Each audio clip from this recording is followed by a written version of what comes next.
Hey guys, so let's talk about enums. An enum is a data type defined by a specific set of constant values. Imagine the following example. You are creating an RPG and need to store the player character class.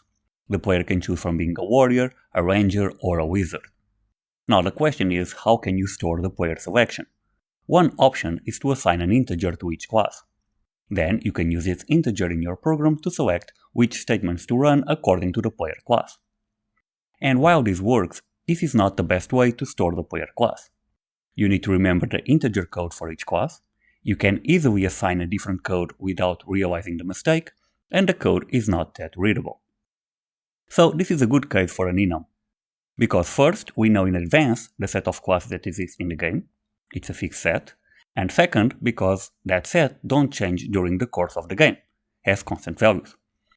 To declare an enum, we type the keyword enum followed by the name in camel case.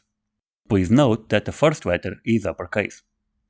Then, between curly brackets, we add a list of all the possible values separated by a comma. When we create an enum, we have a new data type. So, we can use it to declare variables, just like we declare variables of type integer or string. To choose an enum value, we type the enum name followed by a dot and the value that we want. Let's change the last example to use this enum. There are some advantages when using it. First, the code is a lot more readable since we can use words instead of abstract codes. And second, since we define the values beforehand, it's not possible to assign values that do not exist.